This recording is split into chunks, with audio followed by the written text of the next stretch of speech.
Hola, queridos amigos. Bueno, pues en ausencia de nuestro querido Charlie Carlos Alarraqui y de nuestro también querido José Ángel Gurría, están de viaje, están de gira en asuntos personales de trascendental importancia. Bueno, pero ese vacío lo llenamos con creces con la presencia de Pepe Newman, uno de los grandes psicólogos, experto, sociólogo, yo diría que hasta antropólogo, un hombre realmente muy, muy sabio, muy conocedor, con quien tengo el honor de compartir el día de hoy esta mesa con ustedes. Pero, Pepe, bienvenido, querido Pepe. Bienvenido. Muchas gracias, Pancho. A esta reunión. Quisiera invitarte, Pepe, a la siguiente reflexión. Nosotros en este programa y en la prensa diaria criticamos a diario, justificadamente, por supuesto, a la 4T por mil y unas razones que no viene al caso explicar en este momento, ni siquiera referirme al presupuesto para el año 2024. No, hoy quisiéramos, el doctor Newman y yo, si ustedes nos los permiten, hablar en detalle del mexicano. ¿Cómo es el mexicano? ¿Cómo es la sociedad mexicana? Ya analizamos al gobierno, sí, ya, pero no solamente el gobierno de la 4T y el gobierno de Morena y al López Obrador, sino también hemos analizado al PRI, al PAN, al PRD, a los partidos políticos, al Partido del Trabajo, al Partido Verde, que sabemos que son únicamente mercenarios. Bueno, sí, pero no hemos puesto el acento, ni hemos puesto la lupa en la sociedad mexicana. De ahí que sea tan importante que el día de hoy hablemos de la sociedad, cómo somos nosotros, así somos, así nos vemos, y hasta qué punto pues somos parte en realidad de un gobierno que nosotros los mexicanos, la mayoría eligió, y que es hora de que veamos qué sucedió, por qué sucedió y qué puede suceder. No sé si te parezca este breve introito, mi querido Pepe. Estás muy alburero, Pancho, pero sí me parece. Claro que sí. Bueno, entonces... A ver, mi querido Pancho, primero déjame hacerte un reconocimiento. Yo recuerdo hace años cuando leí tu libro de México Negro, me encantó. Ah, sí, Me encantó. Fue mi ópera prima, sí. Estabas presentándote en Sociedad. Yo hubiera querido estar contigo en tus 15 años, pero no me invitaste, man. Bueno, ahora va a cumplir ya 40 años. 40 años el libro ya. El libro ya en 3 años cumple 40 años y sigue en un muy buen lugar en ventas. Ya es un clásico. Después de 40 años que encuentres un libro en las librerías mexicanas, pues me tiene lleno de orgullo. Ahora, yo quiero tomar el nombre de tu libro, porque queda claro que en aquel entonces el libro está referido a la relación entre México y el petróleo. Sí. Y de ahí lo de negro. Sí. Pero yo quiero utilizar lo negro en el otro sentido, ¿no? Ajá. Somos un país borroso, Pancho.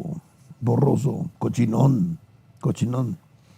Ahora, yo sé que cuando hablo mal del país se me echan encima, ¿no? Me dicen pesimista, antipatriota, ojete, ¿no? Pero ¿estás hablando mal del país, Pepe, o estás hablando mal de la sociedad? Estoy hablando mal del país que hemos hecho esta sociedad, muy bien, ¿no? Sí. O sea, pues si somos chuecos, el país está chueco. Seguro que sí. Seguro que sí, ¿no? Por sus obras los conoceréis. Quiero empezar con una alusión muy concreta. Cuando a mí me llega un paciente, por lo general se siente y me dicen, ¿cómo es esto? Digo, mire, hay dos maneras, como la gente dice. O primero me cuenta lo que le pasó, y entonces yo le pregunto, ¿y cómo se siente? O primero me dice cómo se siente, y yo le pregunto, pues, ¿qué le pasó? Exacto. Ok, entonces ahí se van. Sí. La narración no falla. Fíjese que ya no aguanto a mi marido, a mi jefe, a mis hijos, al empleo, al jefe, a los empleados. No, ya no aguanto, ¿no? O sea, yo no los aguanto. Porque me hacen, me tornan, me mienten, son ojetes todos, ¿no? Sí. Todos. Sí, y yo les pregunto, ¿y usted dónde está? Sí, ¿dónde ¿No? queda? Sí. No, pues está en el altar. Ella es la ofendida, la persona es la ofendida. El sujeto en México nunca tiene la culpa de nada. Bueno, yo he escuchado, Pepe, en ese orden de ideas, amigos de mi edad que se siguen quejando de sus padres. Sí.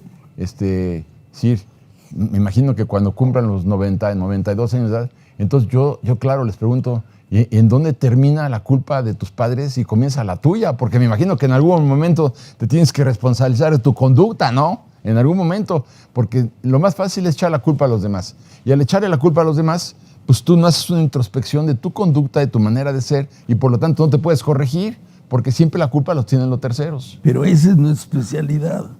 Esa es nuestra especialidad, ¿no?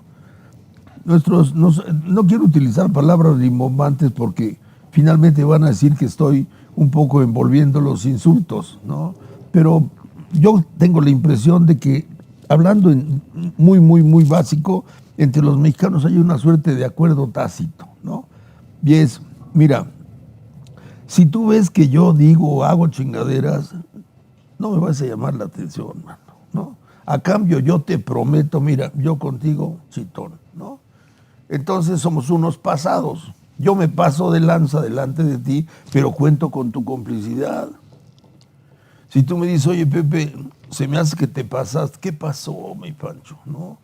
Bájale, que no somos cuates. O sea, la cuatitud es el marco de la justificación mutua.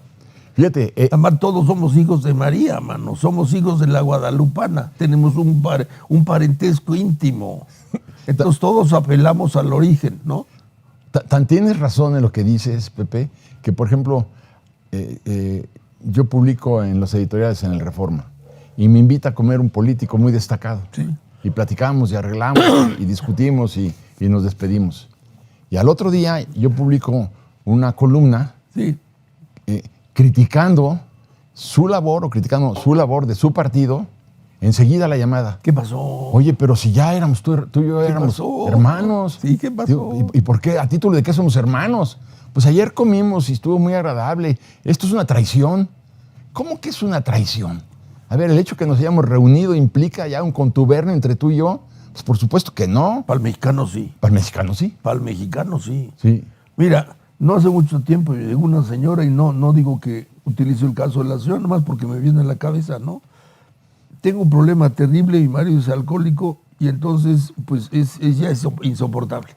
35 años de matrimonio ya es insoportable, ¿no? Oiga, señor, ¿y cuando usted se casó bebía? ¿Por qué? No, pues pregunto si bebía. O sea, de repente bebió. No bebía, pero bebió. Sí. Bueno, sí bebía, pero viera qué chistoso era. Era muy simpático, ¿no? Muy simpático. Ok, y desde que usted hizo novio de ella, él bebía mucho. Es que lo festejábamos mucho porque era muy simpático. O sea, usted se casó sabiendo que bebía mucho. Bueno, sí, pero ¿qué tiene que ver eso? ¿Cómo? Pues que ahora que me viene usted con la actitud de fíjese que cambió, no bebía, ¿no? De repente. No, lo que pasa es que nos hacemos pendejos. Esa es la naturaleza del mexicano, hacerse pendejo, ¿no? Porque hacerse pendejo tiene muchas conveniencias, ¿no? Sí. Al momento que yo me hago pendejo, me hago irresponsable, ¿no? Tú me dices, oye, pues no quedaste a llegar a las 8:15, a las 8:15, no. Quedamos a las 9, ¿no? Entonces yo confío en que tú ahí le vas a dejar. Si tú insistes, no, a las 8:15, ¿qué pasó, mi Pancho, no? ¿Que nos vamos a pelear o qué? ¿Que nos vamos a pelear o qué, no? Sí, claro. O sea, hazme la balona, Sí. ¿no? Aguántame, ¿no? Y entonces yo te la cobro, ¿no? Entonces al día siguiente te digo, oye, Pancho, conste que no dije nada de dónde estuvimos anoche, ¿eh? Conste. Sí. Y tú me dices, bueno, ahí la llevamos. Son las palabras del trato mexicano, ahí la llevamos. Bueno. Y el secreto es hoy para allá, hoy para acá. Nadie raja. Pero también, ¿sabes qué pasa, Pepe? Que la hipocresía es una fórmula también de convivencia, ¿no? Claro. Es decir, si tú odias a tu vecino y un día abres la puerta de tu departamento y lo encuentras, aunque lo odies, pues como que tienes que saludarlo, porque tampoco se vale decirle al vecino cada día que te lo encuentras sus verdades. Entonces, si la hipocresía no existiera, pues como que habría rompimientos sociales entre todos. ¿No? Bueno, no entre los mexicanos, sino... Pero yo creo que vamos más allá, porque en el ejemplo que pones yo diría que es urbanidad, ¿no? Precisamente si soy comodino no quiero broncas. Entonces no le echo bronca al vecino, ¿qué tal que me escupe la puerta, no? Sí. Entonces para evitar una reacción yo me hago pendejo. Volvemos a la expresión, ¿no? Lo que pasa es que el hacerse pendejo en México adquiere proporciones inauditas, inauditas. Te digo, a mí me llegan pacientes y me dicen, me siento muy mal. ¿Desde hace cuánto? Desde hace como 3 años que me jubilé. Ok. Sigue la plática y me dice, no, de hecho desde hace 10, cuando se casó mi hija, la última. Después me dice, no, la verdad es que yo creo que desde que nació mi hijo mayor ya no me sentía bien. Bueno, la plática acaba en los 7 años, ¿no? Ok, ¿tiene usted 60 años sintiéndose mal? Pues sí. ¿Y qué ha hecho? ¿De qué? ¿Ha ido al médico? Sí. ¿Y qué le dijeron? No me acuerdo. Oye, ¿le recetaron alguna medicina? Sí. No me acuerdo. Oye, ¿le hicieron análisis? No me acuerdo. Pero creo que sí, pero no los tengo, ¿no? O sea, no se encarga ni de él. Ni de él. Entonces, siguiendo ese argumento, no se encargan ni de ellos mismos. Así y entonces es. yo te voy a decir, estamos asistiendo al mayor despilfarro de ahorro público de la historia de México. Sí. ¿Y quién protesta? Es decir, estamos hablando ya de 1.500.000.000.000 de pesos. ¿Quién protesta? Dices, están destruyendo la selva maya. Protestan aisladamente. Estamos haciendo un sistema de corrupción que tampoco hay, no solo de despilfarro, sino de corrupción. Y nadie protesta. Nos echamos una escena a la mexicana y te va la respuesta. No, déjame. Se muere 1 millón de mexicanos por la pandemia y no protestan. Pues pendejos, ¿por qué se mueren? No hay medicamentos y no protestan. Quebraron intencionalmente al Seguro Popular. Nadie protesta. Quebró el INSABI. Nadie protesta. Quitaron las fórmulas, esas NOM, que son tan importantes, de la leche materna, del cáncer cervicuterino, y nadie protesta. Entonces, ya hay un momento que yo digo, ¿y dónde está la sociedad mexicana? Claro, tú me puedes decir, no, ya protestamos en noviembre, esa marcha para el INE no se toca y otra para defender a la Corte. La sociedad está respondiendo, pero en general pareciéramos que somos una sociedad adormilada, que de repente un roedor te come los dedos y ni siquiera das una sacudida al pie o protestas. ¿Qué pasa, Pepe? ¿Qué pasa con nosotros los mexicanos? ¿Hasta cuándo? Somos comodinos. Mira, esto de que tú dices es cierto, pero también mucho tiene que ver con quién estás, ¿no? Si yo voy a una reunión donde quiero quedar bien, y entonces en esa reunión están platicando qué terrible, se está gastando mucho en el Tren Maya, claro que sí, no, muchísimo, ¿no? El secreto es no discordar, ¿no? El secreto es llevar la fiesta en paz. Entonces, si estoy con mis cuates y alguien dice, pues eso de la pinche pandemia, pues es mala suerte, cabrón, ¿no? ¿A poco yo voy a decir pinches irresponsables? No, yo tengo que decir lo mismo. Sí, carajo, no, pues pinche mala suerte. A ti ya te dio, no, ya ves, ¿no? Te cuidas, ya, ¿no? A mí me dio, pero me valió, ¿no? Sí. Entonces, si el tono es ligero, ligero. Si voy a una cena formal en la noche y alguien dice, ¿qué les parece esta declaración? Es una insensatez. Claro, es una insensatez terrible. El mexicano tiene terror a discordar. Terror. Porque tendría que sostener lo que dice. Y eso implica pues, estar enterado, implica leer, implica interesarse, implica articular un argumento, construir frases, y es mucha chinga, mano. No, somos una sociedad muy huevona. Somos ignorantes, somos huevones, somos acomodaticios, no queremos pedos. Esa es la doctrina nacional, no pedos, ¿no? Pero hay circunstancias adversas por no... Sí, ya cuando te llega el agua a tus aparejos. Sí. Entonces ahí sí. Entonces ahí dices... Entonces ahí sí, no, esto es insoportable. No, pero entonces fíjate lo que sucede. Ahí despertamos al México bronco. Porque cuidado, vivimos en los extremos también, Pepe. Cuando se despierta el México bronco, tú te habrás cansado de ver las fotografías de Casasola cuando colgaban a los cristeros de los postes de telégrafos y hacían una línea macabra en el horizonte. Y la cantidad de crímenes que hubo en la revolución. Cuidado. Pues es por lo mismo. Cuidado con el México bronco. Si la bola es para allá, para allá. Somos miméticos, Pancho. Tenemos una inseguridad innata. Somos incapaces de ser nosotros mismos, porque eso implica sostenerte. Tú decir yo pienso esto, implica que lo vas a sostener contra viento y marea. Y eso es mucho trabajo, mano. Pero ¿no crees que en esta coyuntura sí estamos tomando una buena cantidad de mexicanos una posición clara en relación? Una parte, cuidado, hay otra parte que está mimetizada, como tú dices, y que no le importa mientras le llegue su chequecito, no van a protestar, van a estar calladitos, pero sí hay otra parte de la sociedad que sí está respondiendo, ¿no? Yo quiero pensar que sí, pero insisto, quiero pensar que sí. Decir que estoy seguro, no. No, No. no. Fíjate, mi chamba consiste en conocer a la gente, esa es mi chamba, ¿no? Sí, claro. Conmigo la gente llega y dice me siento mal. Y mi obligación es tratar de indagar qué le pasa. Claro. Entonces mi chamba consiste en observarlo, en preguntarle, en obtener información y hacerme una imagen de qué le pasará esto, porque el que le pasa es a él. Y lo curioso es que al que le pasa no sabe lo que le pasa. Por eso viene. Pero entonces con ese argumento, tú estás para ver qué le pasa al paciente. Pero entonces yo lo extrapolo y te digo, lo que tenemos que ver es qué le pasa al mexicano. Es lo, ¿Qué que, le pasa? es lo que te estoy diciendo. Exacto, a la sociedad ¿Qué mexicana. le pasa al mexicano? Somos una sociedad indolente, Sí. ignorante, Sí. temerosa, cobarde, coyona. Eso somos, ¿no? Sí. Y entonces sostener una posición cualquiera que sea, pues es muy comprometedor, ¿no? Yo llego y te digo, va a subir el oro. Pues inmediatamente me dices, a ver, ¿no? ¿Cuáles son tus razones? Y entonces tengo que argumentar, lo cual me implica haberme documentado, haber leído. No, eso es mucho trabajo, mano. No. En cambio, si llego a una reunión y todo el mundo dice, ¿el oro va a subir? Sí, carajo, va a subir. ¿Va a bajar? Sí, hombre, va a bajar. Sí. Y el camino fácil. Pero, sin embargo, o éramos hasta la llegada de la 4T, éramos la 13ª potencia económica del mundo. Pero eso es muy fácil. Somos los vecinos del principal productor y del principal comprador. No es mérito nuestro.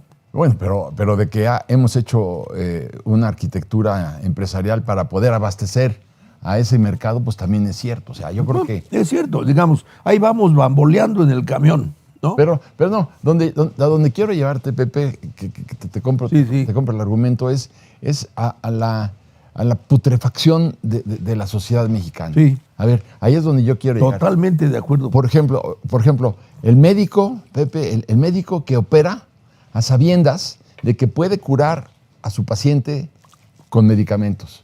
El agricultor que siembra con fertilizantes cancerígenos porque va a tener mayor peso sus productos y mayor volumen. El avicultor que le inyecta hormonas a las gallinas para que la gallina ponga 14 huevos en 15 minutos. El ganadero que inyecta a las reses para que tengan, con hormonas, para que tengan más peso y pueda vender más caro. A ver, rápidamente, el periodista que vende su columna, el juez que abre el cajón, ¿no? El policía que te suelta a cambio de que le des una mordida. Entonces, ¿qué tipo de sociedad somos, Pepe? ¿Quiénes somos nosotros para hablar de la corrupción patológica, patética y despreciable del gobierno, cuando nosotros como sociedad estamos viendo cómo somos nosotros, cómo operamos en la vida diaria? Y el líder sindical que se vende a cambio de que le den un dinero y traiciona a sus compañeros de trabajo cuando tenía que defender los derechos de sus agremiados, pero se vende también.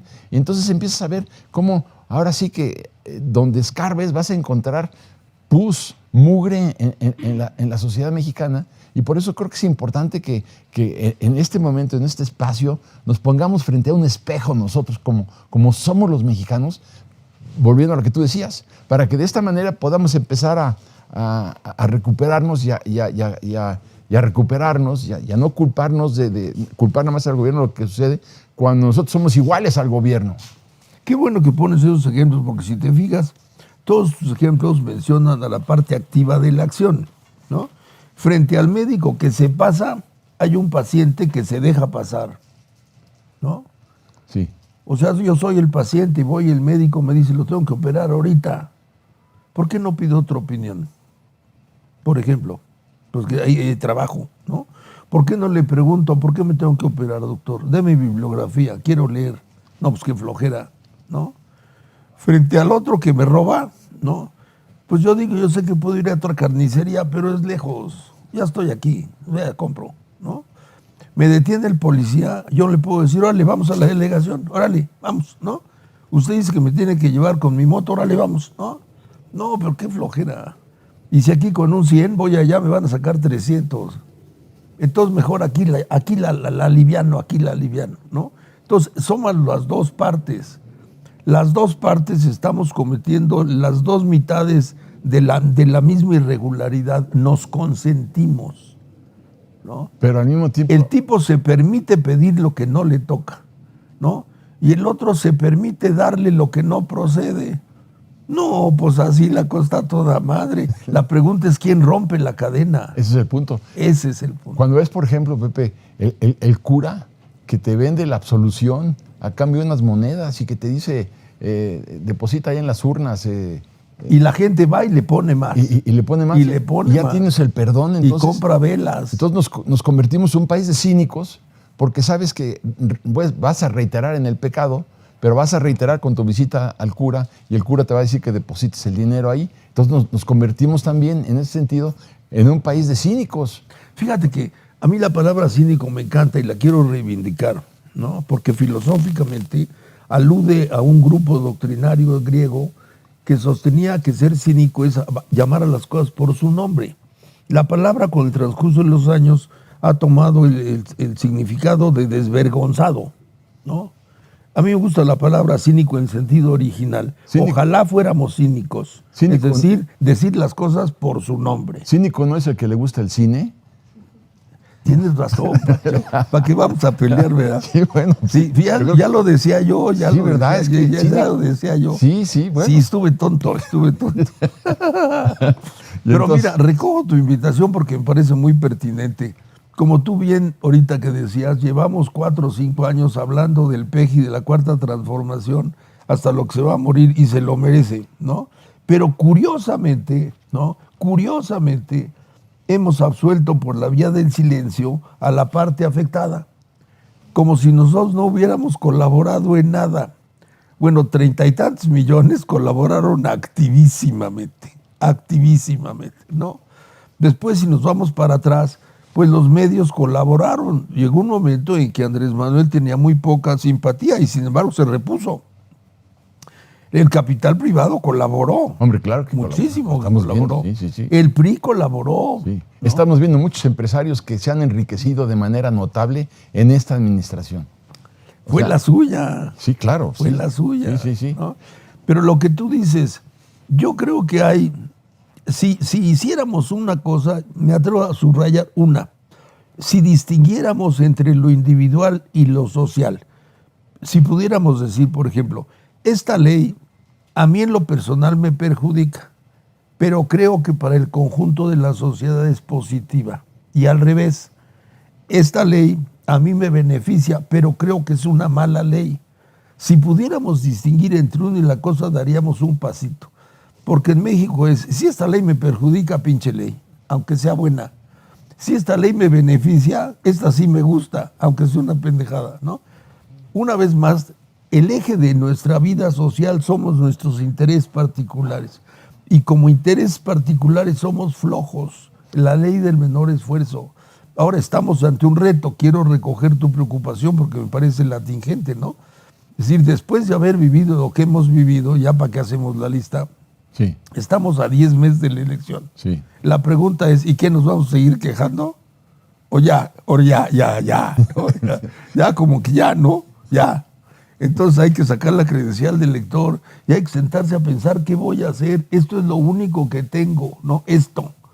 Lo peor que puedo hacer es no ir a votar porque significa que yo mismo me estoy absteniendo y entonces estoy dejando que la suerte corra. Es que eso que tú tienes, si no votas, lo vas a perder. Lo que tienes aquí, que estabas diciendo, lo poquito que tengas o mucho que tengas, Así es. corres el peligro de perderlo. Entonces, ¿Cómo estás, Adriana? Buenos días. Bienvenida. Buenos días. bienvenida, Adriana. Muchas gracias, buen día. Estamos haciendo el análisis de nosotros como mexicanos. ¿Qué te parece? Lo vengo escuchando ¿Qué te parece? en carretera. ¿Qué te parece? Que coincido en términos particulares y en términos individuales, me parece que es lo correcto. Sin embargo, me parece que en el caso de lo que cuestionaba incluso Paco, hay un elemento en el asunto de las autoridades, de quienes hacemos política pública, que tiene que ver con los límites de la ley. Y ahí sí hay una diferencia sustancial. O sea, a un líder, a un político que está al frente de una institución se le tiene que juzgar respecto del tema de la ley. Y ahí sí creo que hay elementos suficientes de personas que han cumplido su tarea. Me pongo el caso del tema de los medicamentos. O sea, las madres que tienen niñas y niños con cáncer han hecho esa exigencia. ¿Qué es lo que no ha habido? Es quizá la empatía social de asumir esa causa como propia, ¿no? Y decir, oye, le está pasando a una madre que no tiene medicamentos para sus hijos que tienen cáncer, o su hija o su hijo que tiene cáncer, o ella misma que tiene cáncer, y entonces la sociedad dice, ay, qué padre, qué pobrecita, hay que ayudarla, hay que hacer un proceso de compasión, pero no está esta exigencia ante la autoridad. Y creo que eso es falta de empatía. Pensamos que puede no pasarnos a nosotros, pensamos que no necesariamente nos afecta en nuestra vida cotidiana hasta que nos toque, y entonces sí es un proceso adicional. Caso de las madres buscadoras. Ahí están las madres luchando por sus causas, están insistiendo. Y no hemos hecho esta movilización en esas causas. Curiosamente, sí se hizo en el tema de la democracia, llamémosle este ente que no se identifica con una sola palabra, que desde mi punto de vista estaba identificado con la credencial de elector, y ahí salimos pues miles y casi millones de personas a manifestarnos, porque pareciera ser que eso nos une en el proceso de la movilización. ¿Qué sucedió ahí? Que hubo liderazgos que convocaron. A mí me extraña que esos mismos liderazgos no hayan convocado para el caso de la vida cotidiana de las personas en la solución. Y creo que ahí sí hay responsabilidad de quienes lideran. Y esa es la diferencia. La falta de líderes en este país o en el mundo, pero especialmente lo que vivimos en México, es una carencia que nos está costando más. Yo estoy convencido de eso. Lo que veo también, y tú te acordarás también, Pepe, como decían cuando llegaron los nazis. Sí. Los nazis decían, se llevaron a preso en la noche. Bueno, pero algo habrá hecho. Luego hicieron un gueto. Bueno, pero hasta ahí las cosas. Hasta que les tocó a ellos es cuando reaccionaron. Mientras tanto decían, mientras no toquen mis intereses personales, entonces todo continúa. Y yo creo que esto es una falta de empatía social, porque nos estamos viendo, están asesinando a los campesinos, dueños de plantas, de fincas limoneras. Días con días. Y los asesinan porque no están de acuerdo que los capos les pongan el precio del limón. O que se lo roben. Y sin embargo, cuando protestan, los matan. ¿Y dónde está la sociedad? Ellos mismos deberían de tomar las carreteras, no sé, deberían tomar los puentes, deberían organizarse, pero ese es otro punto en el que debemos de llegar a una conclusión. No sabemos organizarnos para una protesta masiva, que se sienta con las madres buscadoras, con las madres enfermas de cáncer o con sus hijos. No nos unimos, no nos tomamos de la mano, Adriana, y ese es el problema. Me voy a remitir al primer análisis que hizo Pepe cuando hacía todo el perfil psicológico de Andrés Manuel López Obrador, ¿no? Decías, él asumió una causa y dijo, tú tienes una necesidad, así lo explicabas tú, ¿no? Entonces yo voy por tu necesidad, yo te estoy representando. Curiosamente, cuando llega al gobierno, no representaba absolutamente nada, más que la propia manipulación de una causa. A mí cuando me dicen es que él es un luchador social y aunque él se autodenomine así o se autodescriba así, es un luchador social, a mí me parece que más bien es un lucrador social. Claro. Es un lucrador de las causas sociales en este país y las usa electoralmente porque es el único propósito. De hecho, en la última declaración ahora que hace su movimiento de bastón de mando, dice que sigue el movimiento. No es cierto, yo no estoy en la boleta, pero este movimiento va más allá y entonces dice uno de sus narradores oficiales, Epigmenio Ibarra, dice cosas como, bueno, es que hay que ganar contundentemente, aunque eso sea a costa del propio Estado y a costa de la política pública y a costa de lastimar vidas y de perder vidas, en fin, toda esa serie de cosas. Pero de este lado, del lado en donde no estamos de acuerdo en lo que está sucediendo, no hay quien esté asumiendo una causa como tal. Y por eso me refería al tema del liderazgo. Mientras la falta de liderazgos esté vigente, no habrá quienes contrarresten del otro lado el proceso de degradación que tenemos de las instituciones y de la política pública. Entonces sí me parece que uno de los temas que tendrían que estar revisando los partidos políticos y también los líderes de opinión en este país y quienes hacemos política, es como la formación de liderazgo sí es importante y el fortalecimiento de las instituciones para poder generar quienes asuman esta causa. A mí me parece increíble que sea una madre buscadora la que tenga que asumir su propia causa, no porque haya alguien que tenga que defenderla, creo que han demostrado una fortaleza impresionante, ¿no? Sin embargo, el dolor personal, el dolor social de la indiferencia, la pérdida de su ser querido, las condiciones en las que vive, merman su propio estado y entonces a la sociedad le gusta esa parte de victimización, que es natural, que es real además, y es la víctima la que se está defendiendo, cuando tendría que ser la institución o las causas de todas las instituciones que se crearon para tales propósitos, porque quienes asumieron el liderazgo de esas creaciones también lo abandonaron. O sea, pensaron que la configuración de una ley o de la emisión de una ley por sí sola, y en el caso concreto de las madres desaparecidas, pues ya estaba. Hicimos la ley de desaparición forzada y cometida por particulares en el 2017. Ahí está la ley, ahí está la Comisión Nacional de Búsqueda. Bendito Poder Legislativo. Qué bueno que lo hizo, maravilloso Poder Legislativo, y salían las fotos de logramos esto. ¿Quién demonios le está dando seguimiento a que la Comisión Nacional de Búsqueda tenga los recursos que debe tener, a que sean las autoridades los responsables? Y luego cuando tenemos autoridades en estos silencios cómplices que durante toda una vida dijeron, yo soy un luchador social que defendía esto, digo, Carla Quintana, a quien yo tuve el gusto de conocer como titular de la CEA Bella, y yo como senadora, a mí me daba, pues yo la veía entrona, echada para adelante en causas, pero 4 años cayó, porque la disminución de las instituciones es desde que inició este gobierno. O sea, no es como que sea mentira. Es más, es desde que el presidente era jefe de gobierno de la Ciudad de México. Tampoco es como que estuviéramos engañados todos, ¿no? Pero a ver, por ejemplo, volviendo a lo que platicábamos Pepe y yo, es decir, sí, y abordando lo que tú estás diciendo, si todos estos funcionarios anteriores a este régimen, los que instrumentaron el INE, los secretarios de Educación que hicieron la reforma educativa tan importante que hizo Peña Nieto, por más que sea un sujeto execrable, ¿no? Eso lo hicieron muy bien. ¿Por qué no salen ahora a defender todo esto que se está destruyendo y que ellos crearon? Porque ellos crearon, no estoy hablando de ahora, estoy hablando de todas estas reformas del IFE, del INAI, que es tan importante, ¿no?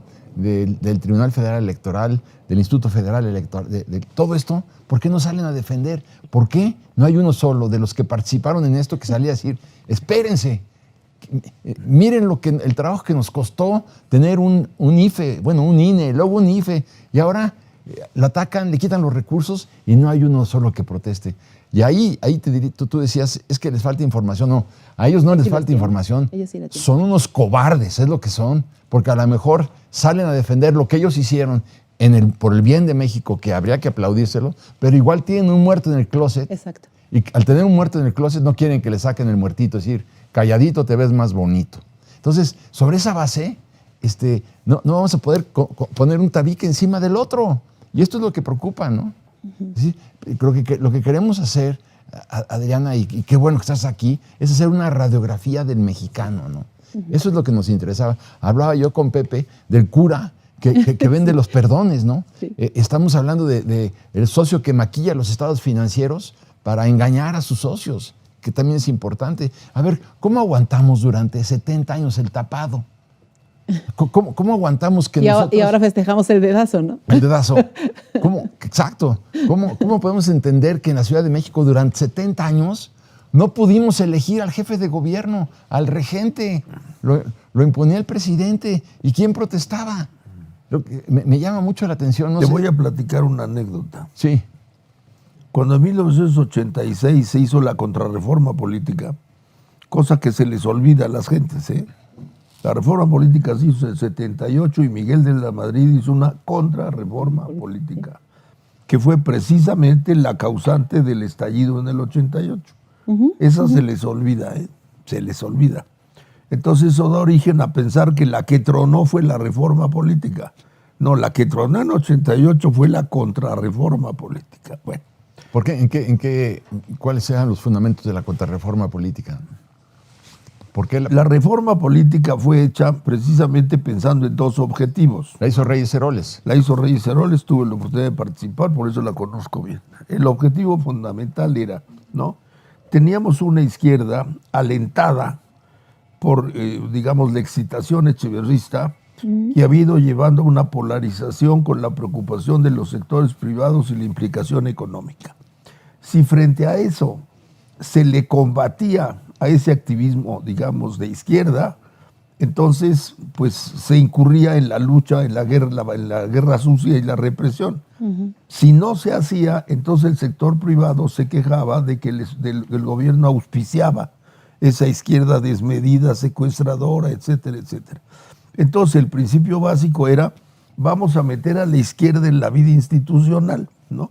Ustedes abandonan las armas, participan de las elecciones y sus votos se van a contar, lo cual implicaba generar un atractivo para que la izquierda aceptara. La izquierda había tradicionalmente no querido tener registro. La izquierda vivió muchos años diciendo que el registro se le había negado. No es cierto. Nunca lo solicitaron. Nunca. Es una mentira de ellos, ¿no? Es el Partido Comunista que se dice que estaba proscrito, no estaba proscrito. Nunca lo solicitaron. Nunca solicitaron nada. Nunca. Y la razón es muy obvia, ¿no? Ellos confiaban por entero en que el acceso al poder tendría que ser por las armas y eran consistentes. Lo que no se vale es que la posición que sostuvieron los viejos de izquierda muy dignos, ¿no? Nosotros no queremos registro porque vamos a tomar el poder por las armas. La siguiente generación hizo de eso un melodrama. No, lo que pasa es que le hemos pedido, pero nos lo niegan y nos persiguen. La izquierda se ha hecho víctima siempre, siempre, ¿no? Es su especialidad. Y aprendió a cobrar por eso. Pues este es el mejor ejemplo, ¿no? Pero yo preguntaría, Pepe, ¿realmente es, en el momento en el que estamos, es izquierda y derecha? Voy a poner un ejemplo. Digo, si hacemos un mapeo en todo el país, son los mismos grupos de toda la vida los que siguen gobernando con colores distintos. O sea, es decir, cambian de ideología como se cambian de zapatos. O, bueno, no, porque solo tienen un par, ¿no? Sí, solo tienen un par. Perdón, se me fue el avión. Sí. Son franciscanos. Sí, son los franciscanos. Entonces, no, como zapatos no. Como chones, pues tampoco, porque luego... No, mejor nos metamos en problemas. Mejor nos metemos en problemas. Pero como se cambia, lo que sea, ¿no? Como se quisieran cambiar. Y los ves, Puebla, Armenta, Nacho Mier, estuvieron con Peña Nieto, estuvieron con el PAN cuando quisieron, se alinearon al PRI cuando quisieron, y ahora defienden... que no tengo la menor idea. A mí me parece que son concretamente intereses de carácter personal y cotos de grupo en cada comunidad y en cada colonia.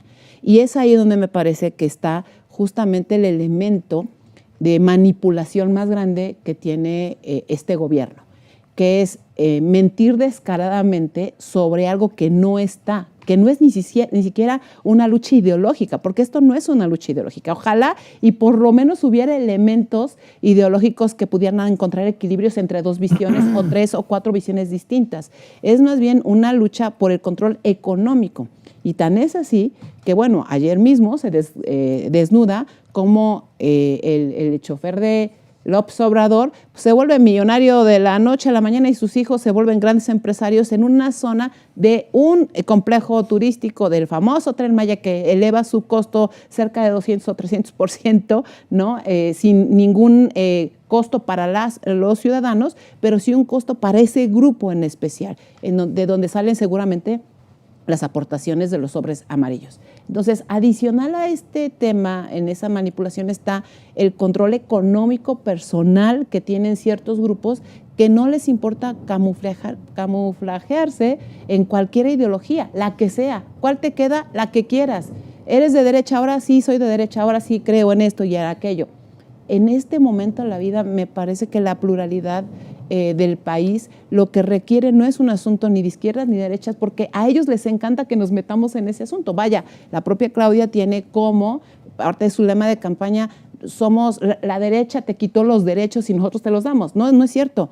El grupo de López Obrador ha quitado el mayor número de derechos que pueda a este país. quitó el derecho a las mujeres a tener presupuestos transversales en el ramo 13, quitó el derecho a las niñas y niños con cáncer de tener acceso a los medicamentos, quitó el derecho de las personas a expresarse con libertad y estar en la pluralidad, porque hoy o estás de un lado o estás del otro, y si no eres un traidor en cualquiera de los casos. Y esas bipolaridades me parece que reflejan que no es un asunto de ideología, Pepe. Pero estoy de acuerdo contigo, pero lo que me refería es la génesis de la mentira. La génesis de la mentira fue que, y vuelvo al 86 para llegar al 88, ¿no? La reforma política lo que buscaba era solucionar un problema de violencia, de tal manera que la izquierda que andaba, digamos, en actividades extralegales, o se le reprimía y entonces el gobierno era asesino, o no se le reprimía y el gobierno era cómplice. Exacto. Entonces el primer objetivo es invitémoslos a que participen. Ok. Habrá que convencerlos. Y entonces la oferta fue: lo que tú obtengas en votos, el porcentaje de votos que obtengas en las cámaras equivaldrá al porcentaje de curules que te lleves, ¿no? Esa fue la oferta. Sí, Sí, claro. muy Ok. A cambio ustedes se ponen las armas. La primera etapa era ver si la izquierda aceptaba. No tenía caso hablar con el PAN antes de que la izquierda simpatizara, a lo mejor no querían. Cuando empezaron a aceptar, pues les pareció interesante y empezaron a confiar en que era lo mejor y aceptaron, entonces fuimos con el PAN. La primera reacción del PAN fue no, por supuesto que no. Darle registro a una bola de sátrapas, asesinos, no, por supuesto que no. Entonces la reflexión fue, ¿no?, por la pacificación de todos. Entonces el PAN dijo, está bien. Entonces ahora vamos con el PRI, ¿no? Habría la idea de que el PRI se iba a oponer porque entre más, ¿cómo se llama?, bocas menos solotes, ¿no? Sin embargo, el PRI, con todo y lo que se dice del logro filantrópico, ¿no?, que seguramente se opuso, no, a mí me consta, ¿no? Y la razón fue estrictamente aritmética. El presidente del PRI era el Negro Sansores. Y entonces, cuando llegamos Saludos, hasta Alaida. allá, cuando la negociación hasta allá era muy fácil, porque la pregunta era, ¿cuánto se irá a llevar la izquierda y el PAN y toda la oposición en su conjunto? ¿No? ¿Cuánto? Yo me acuerdo haber hablado con la izquierda y el primer bluff era toda la votación. ¿De qué año estamos hablando? El ya? día 76, 77. La respuesta de la izquierda era, el día que nosotros participemos nos llevamos todos los votos son nuestros. No sean payasos, no sean payasos. Bueno, después de mucho reflexionar, pues cada quien hizo sus cálculos y entonces hicimos la suma de los datos que ellos nos dieron, ¿no? ¿Cuánto creen que calculamos, no nosotros, sino sumando los reportes? El PAN dijo, yo creo que voy a obtener tanto, la izquierda tanto. ¿Cuánto creen que sumaban? Ni idea, ¿no? No tengo idea. 17%. 17%, ¿no?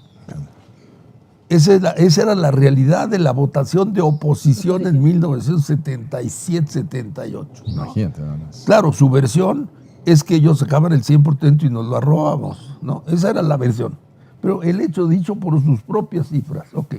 Entonces era muy fácil, porque el asunto fue, para que sea atractivo, entonces a la oposición, que tiene el 17% dicho por ellos, le vamos a apartar el 25% de la Cámara. Con lo cual le estamos tomando el voto a 1.7, ¿no? Sí, Es decir, le estamos premiando su voto, ¿no? pues sí. Y por eso era buen negocio. Cuando llegamos con el PRI, la actitud del PRI fue extraordinariamente pragmática. Y utilizo esto no como calificativo moral, sino como manera de actuar. Circunstancia. La respuesta de él es, a mí garantícenme mi mayoría. La mayoría calificada significa 66%. Estaba holgado, No, pues ¿no? claro, Entonces no hay problema, porque el 25% cabe y todavía hay margen. Sí, claro. Por eso la reforma política salió tan a gusto, ¿no? Es decir, todo el mundo estuvo conforme. Ok, pero ¿cuál fue la implicación de la reforma política? Fue un incentivo para la votación opositora. Y aparte empezaron a tener prerrogativas no económicas, sino en especie, ¿no? Y entonces hubo un incentivo para la votación opositora. Empezó a crecer la votación opositora. La primera elección federal fue la elección de Miguel de la Madrid. Ahora, una vez que empieza a proliferar el voto opositor, entonces empiezan a perder capitales, se empiezan a perder distritos de capitales de los estados. Entonces, al interior del gobierno ocurre el pánico, ¿no? La oposición está avanzando. Y quien lo hizo cundir fue Manuel Bartlett, porque a él le interesaba ser presidente. y sabía que no podía oponerse a la política económica. Él era secretario de Y Gobernación. la política económica la llevaba Carlos. Entonces él tenía que crear una crisis. Él tenía que crear una crisis para hacerse acreedor a la candidatura. Ese fue el propósito. Entonces le calentó la cabeza a un presidente que de política no sabía nada, nada. Miguel de la Madrid no tenía idea de los colores de los partidos, no tenía, era un burócrata, ¿no? Y entonces lo asustó y le dijo, oiga, como van las cosas, corremos riesgo de perder. Y don Miguel le dijo, ¿qué hacemos? Pues hay que cerrar.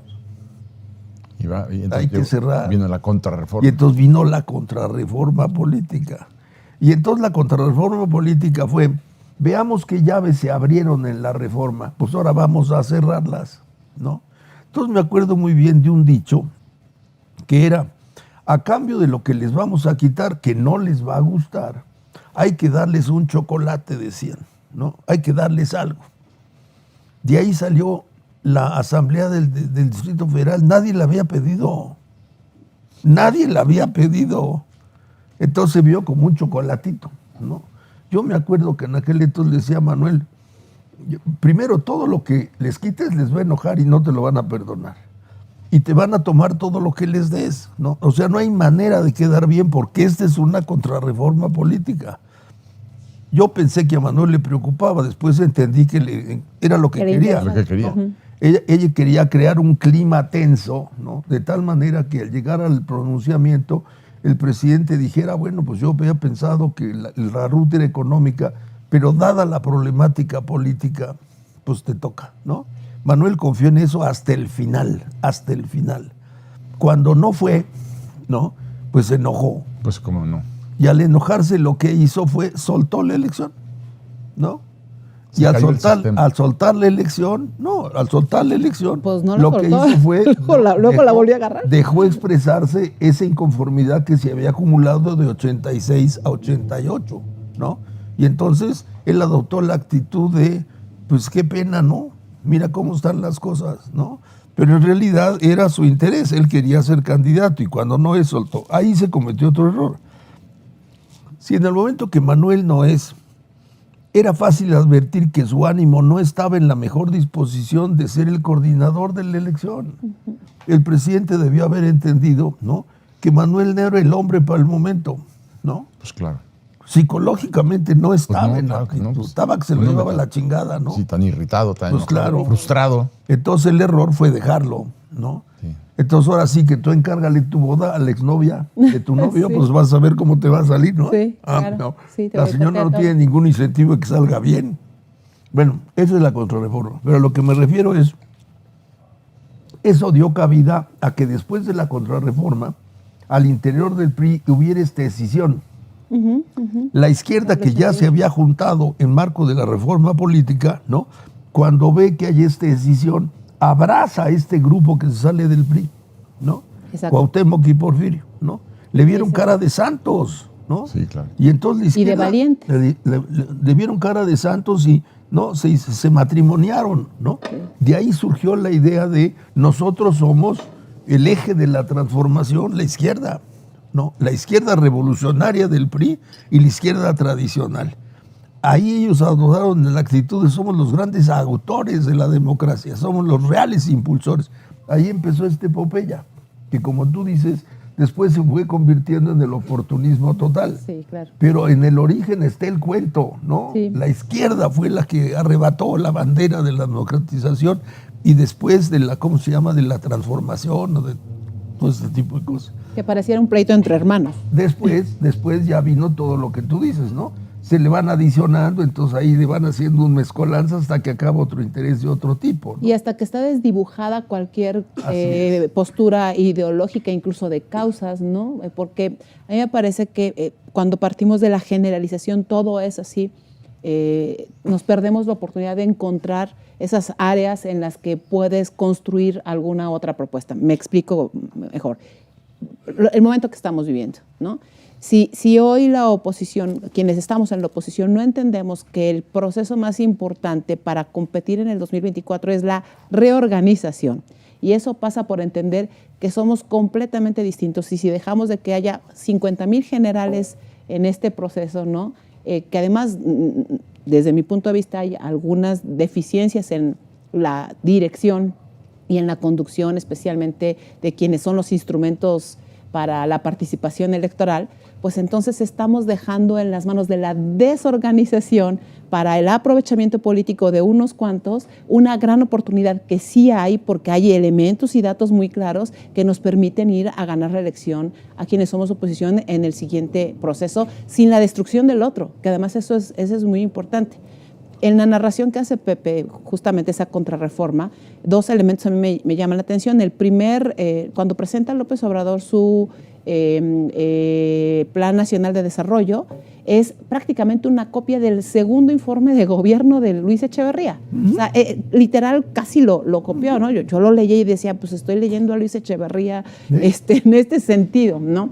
Y cuando empiezas a identificar en los mapas locales qué actores son los que están moviéndose alrededor de todo esto, pues te das cuenta que es ese grupo enojado, rencoroso, que no le importa usar cualquier causa que sea con tal de una venganza inexistente, porque finalmente han sido los más beneficiados en todo el país de todas estas rupturas y de todos estos desórdenes que tenemos. Si eso no lo está leyendo la oposición con claridad, entonces vamos a seguir nosotros en una desorganización muy conveniente para el gobierno federal actualmente. Entonces, el reto está en eso, Paco. A mí me parece que el reto es cómo nos reorganizamos entendiendo que no somos iguales. A mí me decían, bueno, yo fui muy crítica del PRI en el Senado de la República y en la Cámara también, de diputados, pero en la democracia mi partido ganó la posibilidad de que fueran con el PRI. Pues uno acepta las condiciones que en la democracia se te va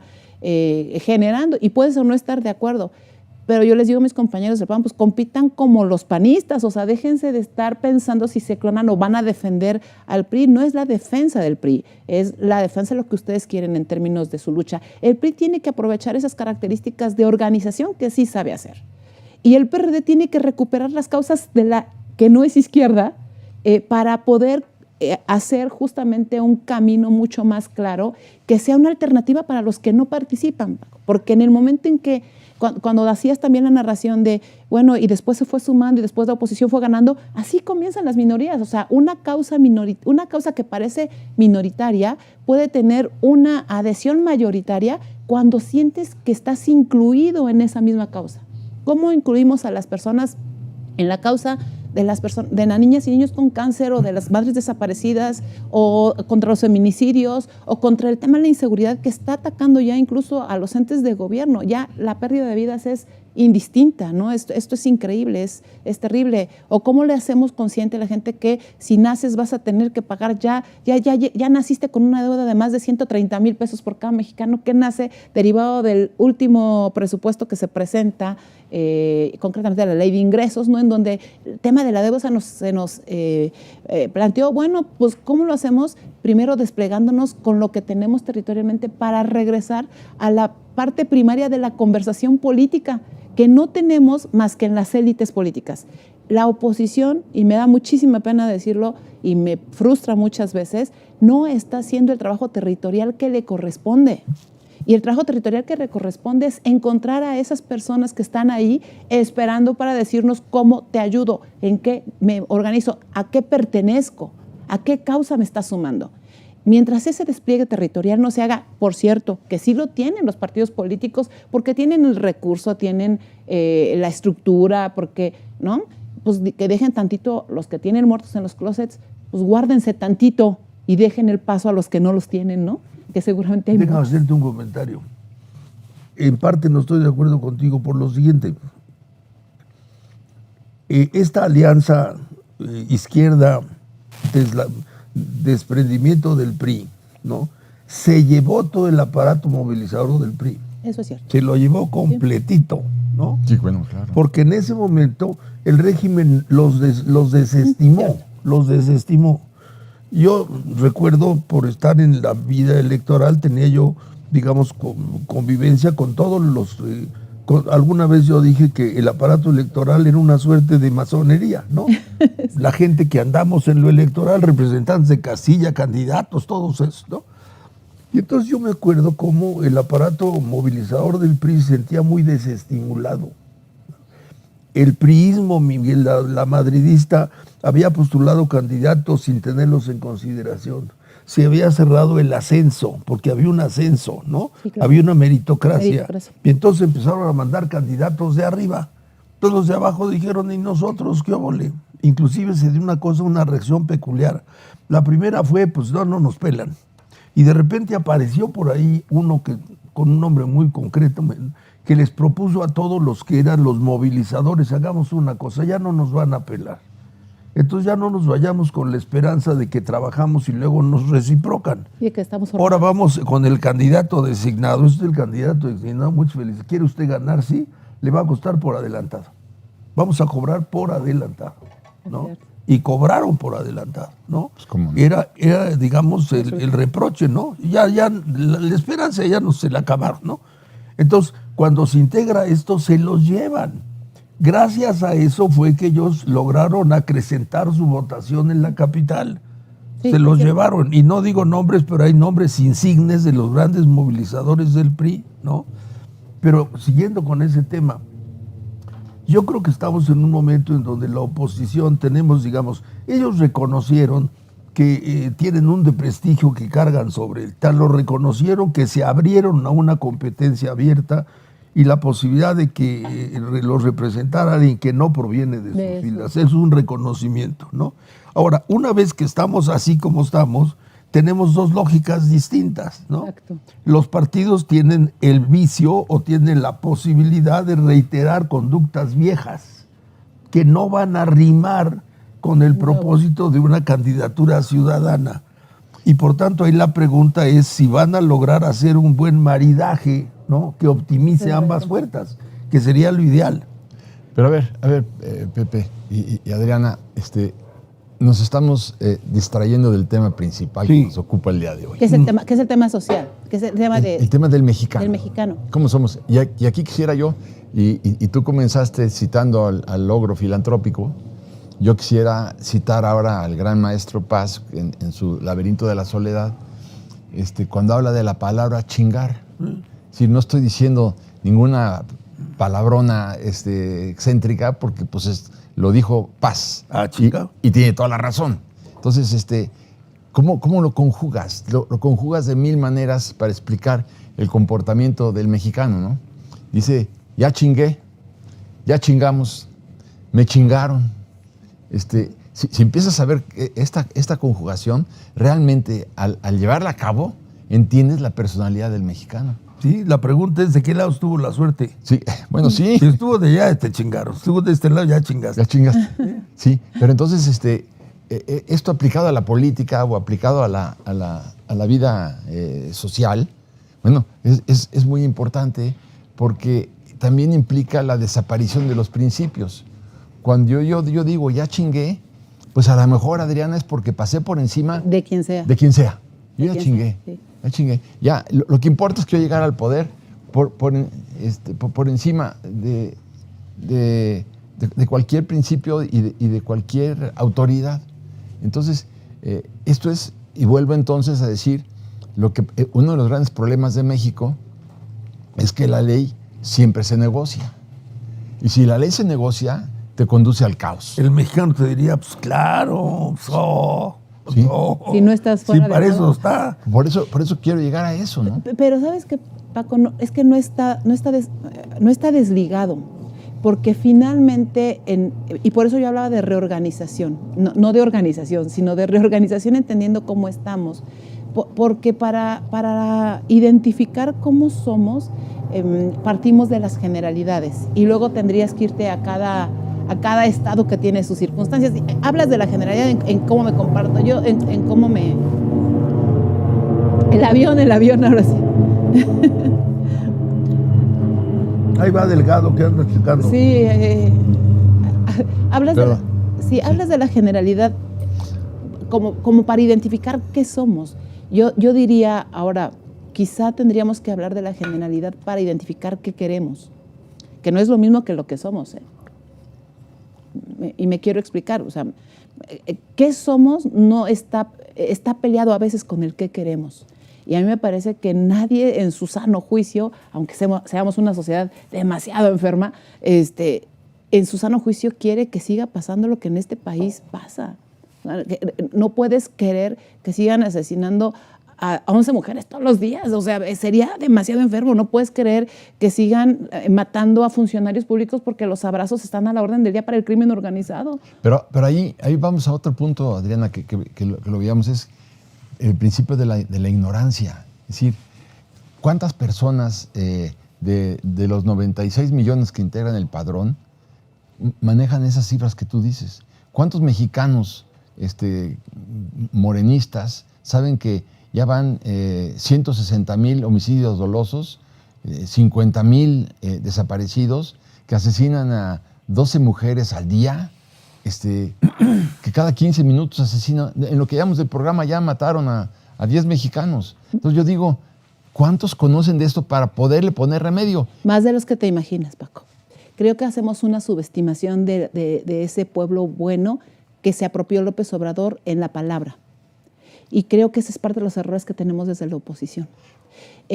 Cuando todo el mundo llega y dice, es que los 30 millones de mexicanos que están con López Obrador, que votaron en el 2018, y los que van a votar ahora, es porque todos los que están recibiendo programas sociales son los que están con él, ¿no? Esa es la primera mentira que tenemos.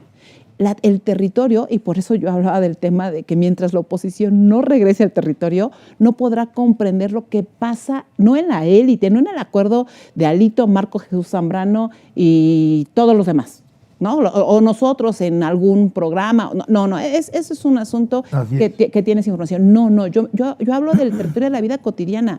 A lo mejor no te saben que muere 11, pero ya le mataron a la hermana, al primo, a la prima. ¿Qué es lo que están sintiendo? ¿Qué es lo que está sintiendo ese público, Paco y Pepe? Que nadie los pela. No los pela ni el gobierno y no los pela la oposición. O sea, ese es el problema de fondo. El problema es que ya nadie asume una causa genuinamente.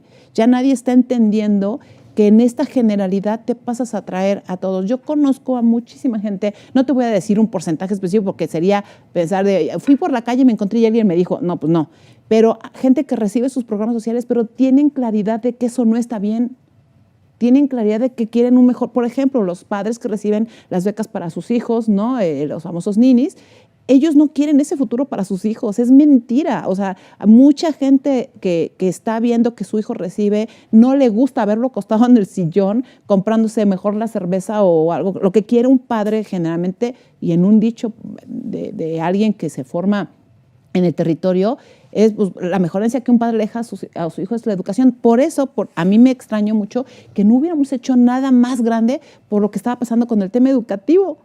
O sea, yo digo, bueno, si salimos a marchar por el tema del INE, ¿por qué demonios no salimos por un asunto que tiene que ver con algo que sí le afecta a una madre de familia de cualquier nivel socioeconómico? O sea, claro que tú platicas y sí les alarma.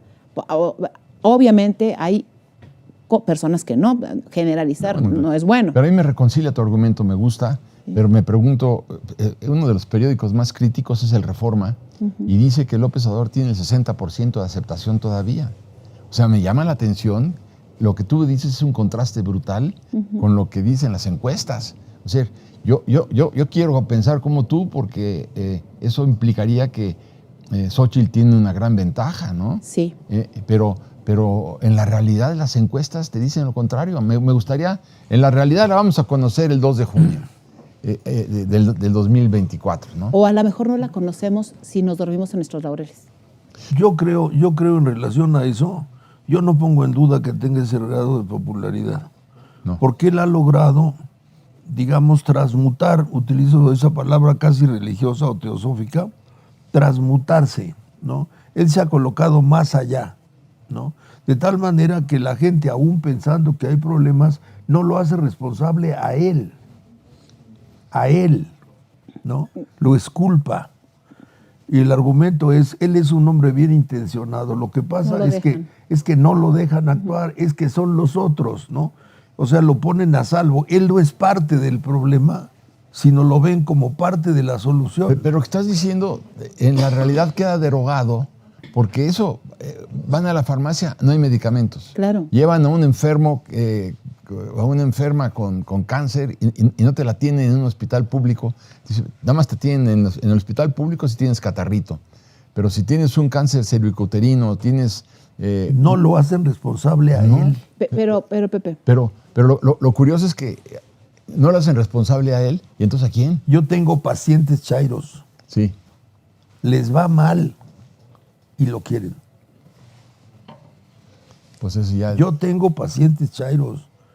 O sea, gente muy afectuosa con López Obrador. Déjame ¿no? ejemplificarte a lo mejor en un tema de violencia de género, lo que sucede con los violentadores, que son las características del López Obrador, ¿no?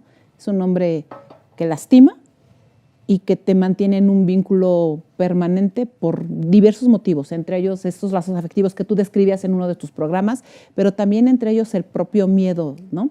Pero hay un elemento adicional. Cuando una persona, una mujer especialmente que vive violencia de género, logra salirse de ese círculo vicioso y tiene el apoyo adecuado, logra rehacer su vida porque encuentra una opción distinta.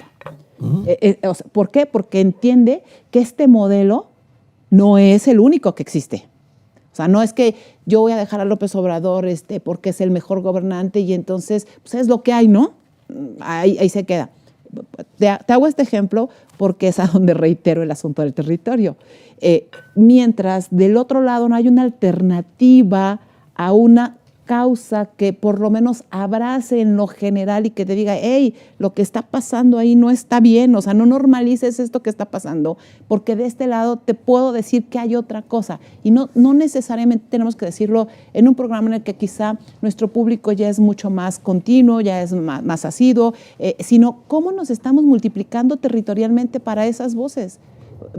Y yo entiendo el asunto de alguien ciudadano, ahora que tenemos a Xóchitl en esta representación del Frente Amplio, pero si no entendemos qué es la reorganización, ahora sí ya de quienes estamos aquí haciendo un trabajo, pues entonces, ¿cómo demonios le llevas el mensaje al resto de las personas que están inmersas en esto o por lo menos que están cercanas a esa realidad cotidiana? Perfecto, volviendo a lo que tú dices, Adriana, estaba yo viendo ayer que los sobres con los que están entregando las ayudas de Claudia está en el sobre está levantándole la mano a López Obrador a Claudia, claro, y decía, vota por nosotros para que continúes recibiendo los programas sociales. Sí. En el sobre donde reciben el dinero. Es una manera de engañar a la gente. Pero a ver, mi Vero, te pasamos el balón, mi Vero. No, estaba buenísimo. Yo pues ahorita hasta me desconcentré porque estaba embobada escuchándolos. A ver, tenemos prácticamente 10,000 personas acompañándonos en el programa de hoy. Muchísimas gracias.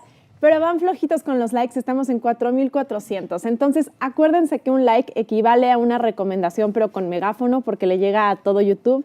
Así nos ayudan muchísimo, pero también nos ayudan mucho si se suscriben. Ya somos casi 700,000 en la familia Tipical. Somos en este momento 695,000. Entonces, es gratis y a ustedes les conviene porque cada vez que estamos en vivo, les avisa YouTube y así tienen la oportunidad de conectarse, de hacer preguntas, de platicar con nosotros, etcétera. Entonces, por ahí los esperamos que se suscriban. Está muy, muy fácil. Es un clic nada más. Tenemos algunos comentarios. Los empezamos a leer si quieren. Tenemos Julio Ochoa. Adquirió una membresía de fan durante el programa. Le agradecemos muchísimo. PCW Tecnología. Ayer estuviste genial. Te admiro mucho. Muchísimas gracias, PCW, que nos apoya siempre. Ayer estuvimos en el Desayunando porque no estuvieron Carlos, Betty y Javier Lozano. Entonces, bueno, si no lo han visto, vayan a ver el programa que estuvo muy padre. Kesi77, Pepe Newman, de los mejores colaboradores que tiene Atypical. Ya te extrañaba mucho la gente por aquí. Gracias. Alejandra Leal, cuenta verdad, doctor Newman. Yo por eso no embono con la cultura y la forma de ser del mexicano. Melvi Daurri, qué fregón el señor Newman y qué bien lleva el tema, el gran escritor, par de chingones. Un fuerte abrazo. Ezio Auditore, Dame este la mano, resentido. Eso. Bravo. Ezio Auditore, este resentido eliminó las NOMs por el no sabe para quién sirven. Pues, sí. Carmen L. Basurto, buenos días. Solo les quiero comentar, yo pienso que el peje se quedó en Palacio es porque ahí está encima del centro antiguo azteca donde hace sus cultos. Obrador en ese centro. No lo duden. Yo siempre he dicho que en un arresto de locura las va a desenterrar. Ya le falta en poquito. La madrugada la vamos a ver con una Ya pala. le falta poquito. Si quieren se los cenifico. Guillermo Rocha, buenos días. 2 preguntas para el doctor Newman. ¿Los pueblos tienen el gobierno que merecen? ¿Y qué hacer para que los votantes que adoran los apoyos gubernamentales no vayan a arrastrar a consolidar este gobierno autoritario? Yo creo que sí. Yo creo que uno recoge las consecuencias que uno propicia en todos los sentidos, ¿no? O porque uno lo propuse, digamos, activamente o porque uno lo permite. Lo que uno le pasa es porque uno lo propicia o lo permite, eso sí. Por otro lado, ¿qué hacer? Lo que dice Pancho, lo que dice Adriana. Yo estoy totalmente de acuerdo con Adriana. El secreto es dejar de trabajar en la élite y de discutir y llegar al territorio, ¿no? Que los partidos que tienen esa estructura, ¿no?, realmente se vuelquen sobre el territorio y de ahí extraigan las candidaturas, de ahí extraigan las causas, de tal manera que la gente que vive en sus colonias, en su vida, sienta que se les abre un canal. De otra suerte, si el canal está cerrado, pues estamos incomunicados. Entonces acá arriba nos arreglamos con los intereses de los grupos y las candidaturas y la población se siente inerme, aunque no esté contenta, no haya la forma de expresarse. Pero fíjate que hay una gran desventaja, abordando el tema que tú estabas tocando, Adriana. Esta expansión territorial me parece importantísima, pero si el frente, si Morena va a llegar con sobres llenos de dinero, con la imagen de López Obrador levantándole la mano a Claudia, y el frente va a llegar con las manos vacías, ¿tú no traes sobre? No traigo sobre. Pues entonces, y esos son, a donde quiero llegar es que es el ahorro de todos los mexicanos con los que está lucrando López Obrador. Así es. Con nuestro ahorro, porque no es que se los dé el presidente, se lo estamos dando todos los mexicanos para ayudarlos a salir de una situación de postración económica. Pero sin embargo, lucran electoralmente con esto. Pepe sabe más de eso que yo, pero a mí me parece que cuando uno cuantifica solo en dinero, es un mecanismo que te hace que te des por vencido. O sea, finalmente, eso ya lo sabemos. El diagnóstico de lo que está pasando ya lo tenemos claro. A ver, 23,000 servidores de la nación, con el mensaje personal del López Obrador. Personal porque no hablan del gobierno, hablan del López Obrador. A mí cuando me dicen, bueno, es que porque él, con todos los errores que cometió, está tan posicionado, porque hubo una estrategia desde el inicio de su gobierno de posicionar su nombre. Así es. Su nombre. A ver, tiene desplegado en la forma que se estructuró. Yo me puse a la reforma de la Ley Orgánica de la Administración Pública justo por eso, porque lo que era una estructura territorial electoral, ¿no? Entonces, su nombre está ahí, te lo entrega López Obrador, ¿no? Al resto de los presidentes se les prohibió. Claro que por eso estaban en calificaciones similares, a pesar de que había menos errores que lo que hoy hay, porque hay la publicidad permanente de esta estructura, 23,000. Según la DEA, cierto número de miembros del crimen organizado distribuidos en territorio y, trabajan para Morena. Ahí está Guerrero, ahí está Michoacán, ahí está Sinaloa, ahí está Tamaulipas. Pues es el que le da los permisos. Ahí está todo, o sea, abracemos a todos los delincuentes, dice el presidente, ahí está, es crimen organizado. 23 gobernadores ineficientes, corruptos, clonados, inexistentes, pero presentes en la nómina y en la estructura territorial. A ver, Paco y Pepe, ya lo sabemos. Los jefes nacionales de los partidos, la campaña de la candidata, quienes estamos, si ya lo sabemos, pues entonces tienes cáncer, tú decides si quieres que te den metástasis o empiezas con las quimioterapias, con los riesgos de que no necesariamente puedas resolverlo, ¿no? Pero no dejas de tomarte la medicina. Entonces, eso ya está. ¿Qué es lo que no está? Pues atender lo otro que falta, que es reorganízate, identifica, revisa, asigna tareas, establece mecanismos, decide qué comunicas, cómo ayudas a la candidata, cómo eliges a los candidatos. Perdón, yo creo que fue un error y lo repetiré porque no fue ni Beatriz ni fue Xochitl las que decidieron no ir a una consulta ellas estaban dispuestas a ir.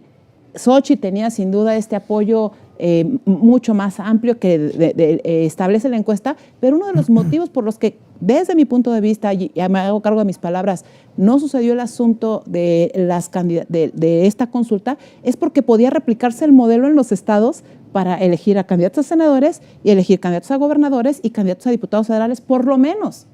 Entonces, si va a hacer una distribución de líderes partidistas solo para cuotas, ya, o sea, ahí es el primer problema que tenemos. Exactamente. Y con todo respeto, no es contra los líderes partidistas, no tiene que ver con eso. Vendrán otras batallas de otra naturaleza, pero sí tiene que ver con que se entienda que hoy hay una responsabilidad de quien dirige. Y ahí es donde yo insistía. Si tienes una sociedad con estas características que Pepe ha descrito durante mucho tiempo en las entrevistas aquí en Atípical, si tienes esas características y ya lo conoces, ya lo sabes, ya tienes un análisis, los líderes partidistas deben tener claridad de que entonces ellos pueden ganar mucho más, porque son los únicos que ya ganaron, ya ganaron, está bien, y todos lo aceptamos, ok. Ellos pueden ganar mucho más si entienden que es fundamental ganar la presidencia de la República para lograr los equilibrios en este país. Porque este país tiene que manifestar su pluralidad en esta reorganización. Y en estas características del mexicano, de irse con el ganador, ¿no? Prefieres que no te frieguen, mejor yo friego, pues me voy con el ganador. Prefieres que estar en el lado en donde levantas manos y no tienes brazos caídos.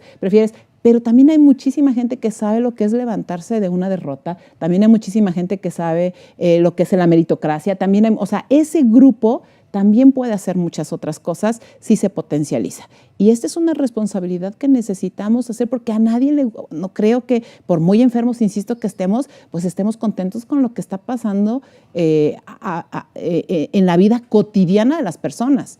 En una enfermedad que te puede llegar y no tienes cómo curarte, porque bueno, si hay quienes han ganado con estas crisis sanitarias, por ejemplo, pues ahí están las farmacias pequeñas con los doctores pequeños y con las enfermedades grandotas, ¿no?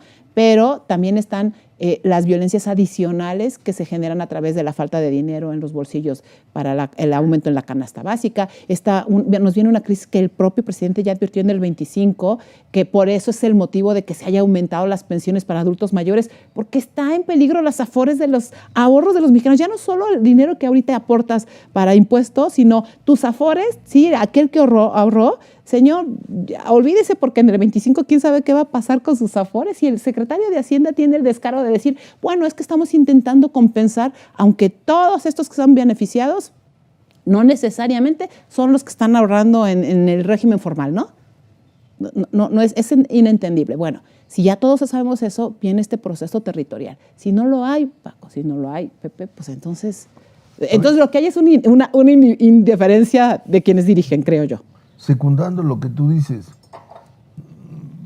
digamos, yo quiero cargar el acento en dos niveles. Primero, impedir a toda costa que los morenos logren la mayoría calificada e incluso la mayoría simple en las cámaras. Pero claro. Así es. Si ellos la logran, digan, cambiamos de tema, ¿no? Ya Sí. para qué.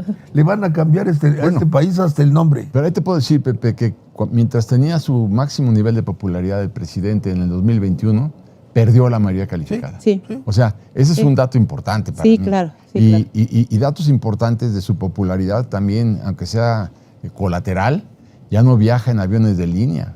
¿Te acuerdas cuando se fue a ver al presidente Trump, creo que fue a Trump, a los Estados Unidos? Voló a Atlanta en Aeroméxico y luego voló en Delta a Washington.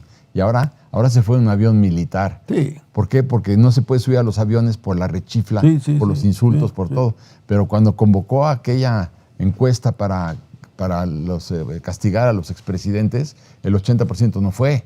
Y cuando dijeron vamos a la revocación del mandato, el 85%. O sea, yo veo Claro. Pero a ver, Vero, si ya. fueras tan amable. A ver, Rafael Lafite nos manda una aportación de 50 pesos. Muchas gracias. María Muñoa.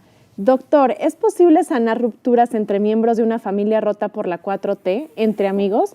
Me refiero a gente universitaria que va por la 4T y no acepta más ideas. No es fácil. No es fácil porque el dogmatismo lo que hace es cuaja la inseguridad. Cuando la gente se siente insegura, se agarra firmemente de una creencia, ¿no? Y ahí se siente segura. De tal manera que si alguien la cuestiona es fácil que rechace y se sienta ofendida. Entonces quizá cuando el tiempo pase y la situación sea menos riesgosa para las partes, cada una pueda consentir que se había pasado de lanza, pero en un momento agudo no. Pero te Al agarras de esa contrario. tabla y te ahogas con ella. Pues sí. Sí. Parece mentira, pero sí. Te ahogas con Y ella. doy más, y doy más. sí. Pero no suelto la tabla. Dímelo a mí, yo veo un chorro de gente que se ahoga, la veo ahogarse así, se ahoga, contra toda lógica, se ahoga. Puede parecer que la gente diga, no es cierto, sí, a mí me consta, la gente se ahoga.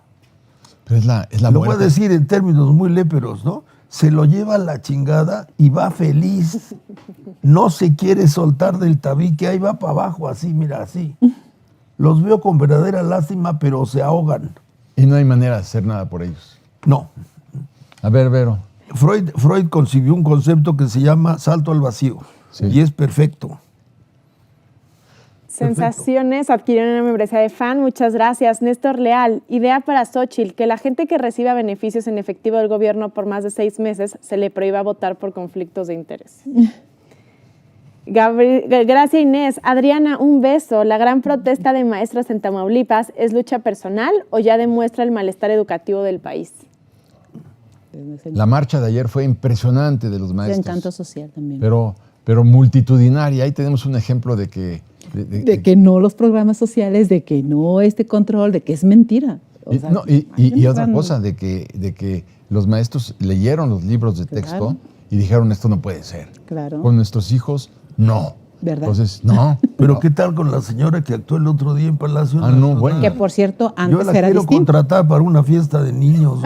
Me pareció deliciosa esa vieja, ¿no? ¿Qué cosa, Qué no? cosa, man. Pero no sé hasta qué punto, Pepe, a ver, es un distractor más. Porque entonces yo no todo quiero. esto, ¿Qué cosa? pero no sé, como sabía que iban a entrar, le iban a tomar las redes, y no la quiero disculpar, pero si tú estudias, bueno, estudiamos toda la estrategia de Joseph Goebbels, Joseph Goebbels, para distraer a los alemanes de lo que en realidad estaba ocurriendo. Claro que no voy a comparar a esta mujer con Goebbels. Lo que quiero decir es que no sé cuántos distractores haya para que no podamos ver lo que tú estabas diciendo de los niños con cáncer. Claro. y de la clausura de las estancias infantiles y la clausura de los comedores comunitarios. Entonces nos ponemos la atención en cosas y caemos en sus trampas. Esto me parece, no sé si ha sido el caso, porque igual a la señora... Pero cabe. Pero cabe. Claro que sí. Es que identifican ellos bocinas que se amplían, se amplifican. Y nosotros lo que estamos haciendo es hacer más pequeñas las bocinas que tenemos. Pues sí. Ahora, déjame tomar tu ejemplo, porque ahí yo me siento muy preocupado. Tú ponías como ejemplo, en el 21 perdieron votación, todo eso es cierto. Pero mi preocupación, y no quiero quitar el dedo del renglón, quiero pensar que en ese momento López Obrador se sentía muy confiado en que iba a tener otra votación. Quiero pensar en que por eso no había promovido las leyes, porque pensó que le iba a ir bien. Para él es una sorpresa agradable encontrarse con eso. Pero ahora la situación es diferente. Hoy se da cuenta, ¿no?, de que su corcholata puede estar en riesgo, puede. Sí, bueno, sí. Y justo se da cuenta de eso en el momento culminante de su actuación. Es Jesucristo superestrella en el último acto, papá, ¿no? Sí. Entonces, en este momento, lo he repetido en todos lados, tiene el dinero, tiene el poder, tiene 23 gubernaturas, tiene 23 emisarios que le llevan recados personales, pero sobre todo tiene un delirio, ¿no? Sí. Y el delirio es hacer todo para ganar. Eso lo hace peligrosísimo. Sí. Entonces, lejos de pensar en que esos antecedentes prefiguran que puede perder, yo lo leería al revés. Precisamente porque siente que puede estar, está dispuesto a mucho más. Y el aparato pesa. Y en el 21 estaban preocupados por conseguir sus gubernaturas, que se ganaron, que fue un número importante. Sí. Y 21 y 22 lograron concentrar poderes ahí. El caso de Américo Tamaulipas es un ejemplo de lo que está muy mal. El caso de otros gobernadores es el ejemplo que está muy mal. El de Baja California Sur. Exacto, pero el control del aparato del Estado está. ahí es yo lo frasearía distinto, Pepe. Sí, él es peligrosísimo, pero más bien es un riesgo para quienes están en la contraparte y en este caso para la aspirante presidencial y para quienes van porque son capaces de todo, de cualquier cosa, y los hemos visto incidir con una sincronización de descalificaciones en donde construyen a través de una mentira verdades casi celestiales respecto del otro. Entonces, él es peligroso y para este lado es un riesgo, incluso me atrevo a decirlo, de pérdida de vida. Para quienes estén alrededor de todo esto. Y me parece que en la cultura del odio que el presidente implementó en este país está la cultura del miedo también. Y por eso el uso del narcotráfico en el proceso electoral. Claro. De ahí la importancia de que los partidos entiendan, para ser congruentes, que si reconocieron su debilidad y por eso abrieron la contienda, las consecuencias tienen que reconocer la debilidad de no ir a las bases. Exacto. ¿No? Ahí es donde están las candidaturas. Exacto. Si se queda en el reparto habitual, pues será amarrarse las manos. Ellos ya tienen lo suyo. Por favor, hagan que el país tenga lo que le toca. Cuando ves, por ejemplo, cómo Fidel Castro se consolidó en el poder, aquí le llaman los siervos de la nación y todo esto. Obviamente no iban a poner los términos cubanos, pero prácticamente en cada manzana, no solamente de La Habana, sino de toda Cuba, había un representante de vigilancia, de comercio y de vigilancia. Y entonces, claro, se consolida. Y estas técnicas, junto con las de Chávez, son las que aplica López Obrador aquí en México. O sea, es muy fácil entenderlo. Y si junto con todo esto vemos las estrategias de Goebbels, los 11 puntos de Goebbels que son tan importantes, veremos el peligro que tenemos para el año que entra. Así es. Es muy delicado. Muy delicado. Así es. Tenemos la última pregunta de Rosa. Excelente programa de Newman. Una pregunta. ¿El delirio de AMLO es contagioso? No puedo creer que los que están a su alrededor no se den cuenta de su locura. Saludos a todos. Me parece muy interesante la pregunta. Y yo convocaría al auditorio a reflexionar si entre su familia y conocidos no tienen un trastornado, ¿no? Estadísticamente, cada 3 familias tienen un trastornado. Entonces, les rogaría, piensen en aquel de su familia que tiene algún trastorno mental. Es la mejor referencia. No es que se contagie, pero sí perturba la vida de los que están en el entorno. La vida de los que están en el entorno se ve alterada por la presencia de una persona trastornada.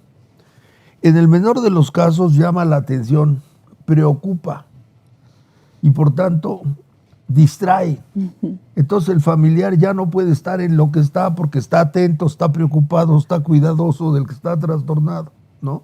Le roba energía, le roba recursos, lo seduce y entonces lo chantajea. Entonces aparece el que lo defiende, pobrecito. Y entonces le tolera todo porque pobrecito, ¿no? Del otro lado está el que se desespera y dice, ya, por favor, ¿no? Nos estamos gastando todo en que además no se toma su medicina y además ya hizo que nos peleáramos todos, entonces divide a la familia. Así es. Entonces no es que se vuelvan locos en el sentido que se contagie como una infección, pero de que perturba, sí perturba. Y la perturbación se suma. Entonces llega un momento en el que él está en el centro, más los que lo protegen, pues le suman. Y enfrente los que lo atacan. Entre los que le dan cuerda y los que lo atacan, aceleran su delirio. Y él sigue siendo el personaje central de la escena. Y en ese sentido se come a todos los demás. Uy. Bueno, es un problema complejísimo. Es que aparte me sonó a México ahorita, o sea, entre los que defienden a AMLO, los que no, sigue siendo el personaje central. Sí. Qué mal. Es increíble. Yo en el consultorio veo, hay 2 extremos. Hay casos en donde el paciente viene, porque hay trastornos que hacen que el paciente se sienta mal. Y entonces él mismo busca ayuda. El insomnio, por ejemplo, ¿no? El que tiene insomnio solito ve y busca ayuda, le parece insoportable. Pero, por ejemplo, el delirante no se siente mal. Él no busca ayuda. Él está excitadísimo. Porque tiene la razón. Él está feliz.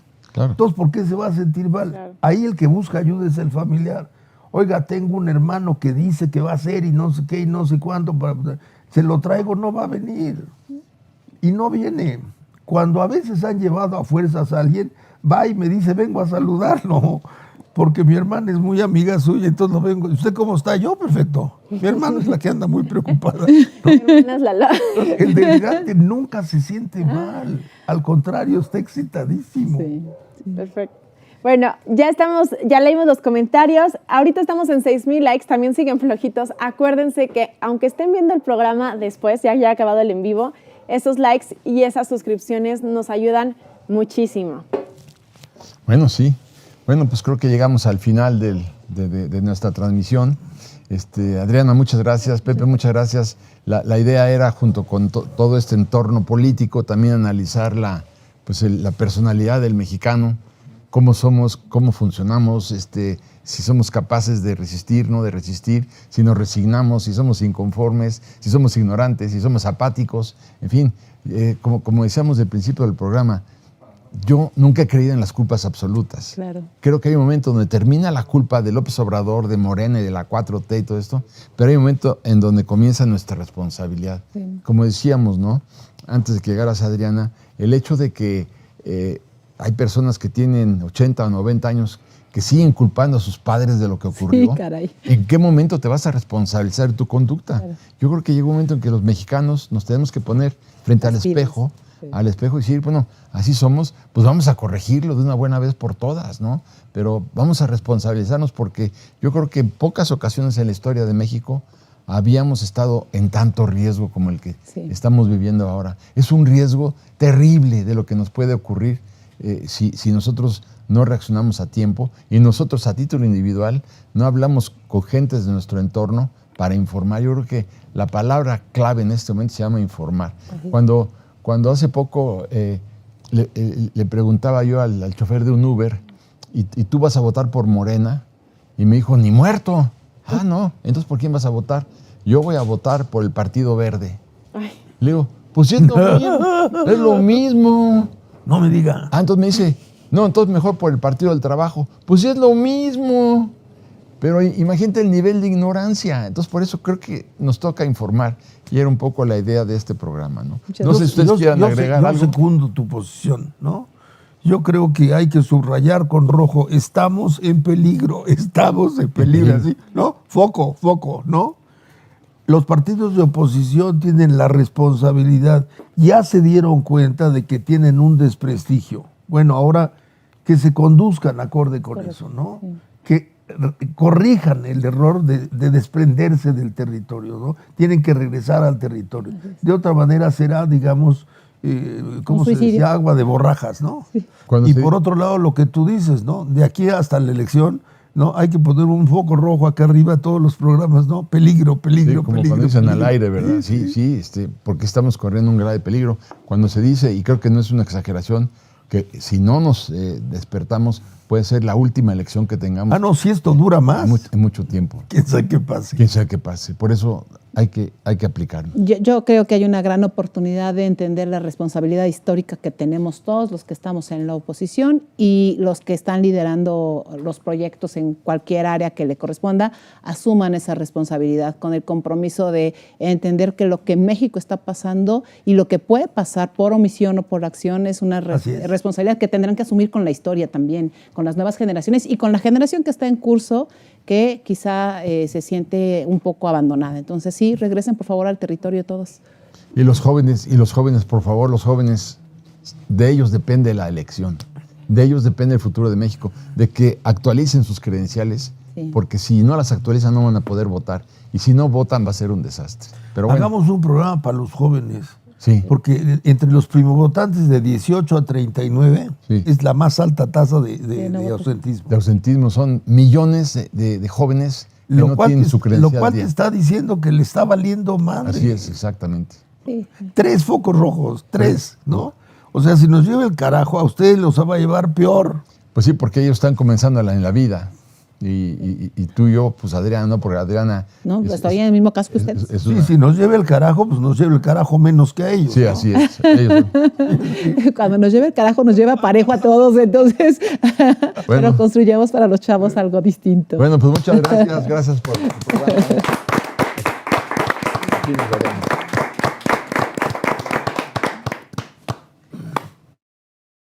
Cuando me dijo que estaba pensando en ser presidente municipal o alcalde, me morí de risa. Le dije, estás pero loco. Y míralo, me equivoqué totalmente. Me rodeé de jóvenes, hombres y mujeres muy talentosos, que todos tienen en común que aman a su municipio, que aman a Metepec. Entonces, a partir de ahí empezamos a estudiar el comportamiento de la gente. Y en el caso de que un ciudadano tenga o padezca de un síndrome derivado de un síndrome metabólico, una enfermedad como la diabetes o la hipertensión, el medicamento es totalmente gratuito. Así estamos. Yo creo que el programa social más exitoso que puede haber es la generación de empleo.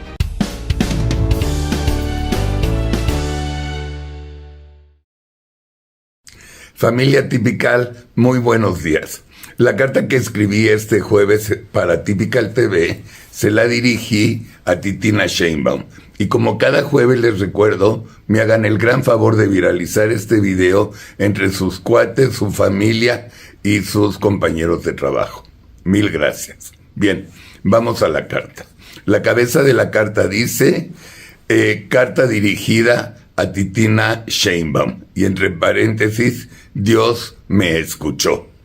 Y antes de empezar la carta, tengo un pequeño prólogo a Mario Delgado. Mario, según la rumorología adentro de tu partido, se comenta que no eres millonario, sino que eres multimillonario. Una pregunta muy sencilla. ¿De cuánto dinero estamos hablando? Bien, vamos a la carta y dice lo siguiente.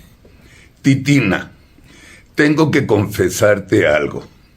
Desde hace 4 años se me ocurrió poner una veladora con tu foto de cabeza atrás del árbol de mi patio para que nadie te eche mal de ojo, te cuiden y que por supuesto seas la candidata presidencial de la basura de tu disque partido. Dios me escuchó y me concedió ese honor. Tú me preguntarás, ¿por qué te escribo mi carta semanal cuando los dos nos aborrecemos? La respuesta es muy fácil. Simplemente porque quiero que nuestro público se entere qué tipo de fichita eres. Quiero que los electores indecisos y switchers se enteren de tu realidad y así voten por Xóchitl sin pensar. Comencemos.